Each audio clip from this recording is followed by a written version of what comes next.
Hello friends, இன்றைக்கி நம்ம ஒரு சூப்பரான ரெசிபி ஆட்டுக்கால் நாட்டு கத்திரிக்காய் குழம்பு. இந்த ஆட்டுக்காலும் நாட்டு கத்திரிக்காயும் சேர்த்து போட்டு இந்த குழம்பு செஞ்சு பாருங்கள். ரொம்ப ரொம்ப டேஸ்ட்டாக இருக்கும். வாங்க நம்ம எப்படி செய்கிறதுன்னு வீடியோக்குள்ளே போய் பார்க்கலாம்.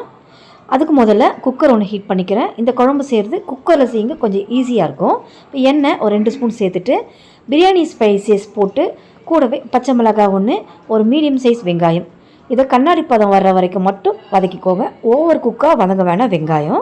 வெங்காயம் இந்த அளவுக்கு வதங்கினதும் 1 டீஸ்பூன் இஞ்சி பூண்டு விழுது, கூடவே கருவேப்பிலை ஒரு இனுக்கு போல் சேர்த்துட்டு இஞ்சி பூண்டு பச்சை வாடை இல்லாமல் ஒரு 2 நிமிஷத்துக்கு ஸ்லோ ஃப்ளேமில் வச்சு நல்லா கலந்து கொடுத்துக்கோங்க.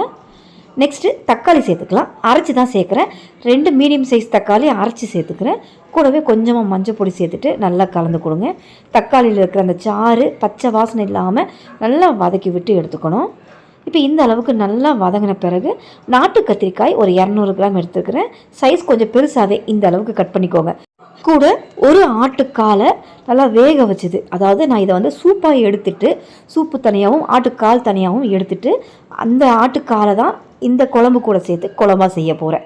நீங்கள் எப்பயுமே நம்ம ஆட்டுக்கால் எடுத்தோம்னாலே சூப்பு எடுத்துருவோம் இல்லையா, நீங்கள் சூப்போடு அப்படியே சேர்த்துக்கணுனாலும் சேர்த்துக்கலாம். சூப்பை தனியாக எடுத்துட்டு வெறும் ஆட்டுக்கால் சேர்த்துக்கணுனாலும் இப்படி சேர்த்துக்கலாம். இப்போ ஆட்டுக்கால் எல்லாம் சேர்த்த பிறகு கத்திரிக்காய் பாருங்கள், ஓரளவுக்கு இந்த அளவுக்கு கலர் மாறணும். அதனால் பொறுமையாக நல்லா கலந்து கொடுத்திங்கன்னா இந்த அளவுக்கு நல்லா கலர் மாறின பிறகு மசாலா சேர்த்துக்கலாம். வீட்டில் அரைச்ச குழம்பு மிளகாய் பொடி 2 டீஸ்பூன் சேர்த்துக்கிறேன். உங்கள் வீட்டு குழம்பு பொடி எந்த அளவுக்கு காரங்கிறத பார்த்துட்டு ஆட் பண்ணிக்கோங்க.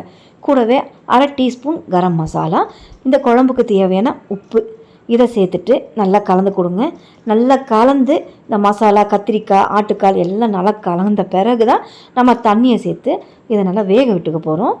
ஆல்ரெடி ஆட்டுக்காலை நான் 10லேருந்து 15 விசில் விட்டு இதை வேக வச்சு எடுத்துட்டேன்.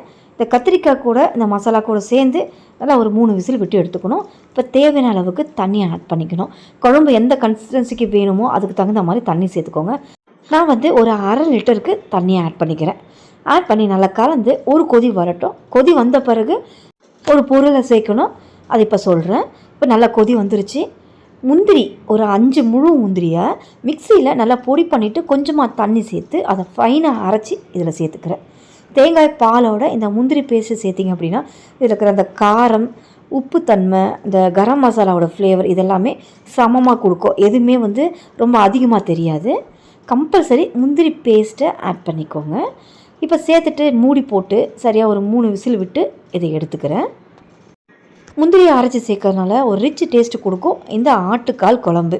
இப்போ 3 விசில் விட்டு ப்ரெஷர் நல்லா ரிலீஸ் ஆகி ஓப்பன் பண்ணியிருக்கேன்.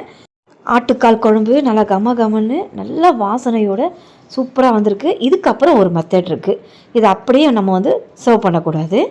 திரும்பவும் ஸ்டவ் ஆன் பண்ணி சரியாக ஒரு கொதி வரணும். கண்டிப்பாக இந்த மாதிரி கொதி வர விட்டு தான் நீங்கள் கடைசியாக கொத்தமல்லி தூவி இதை இறக்கிடணும்.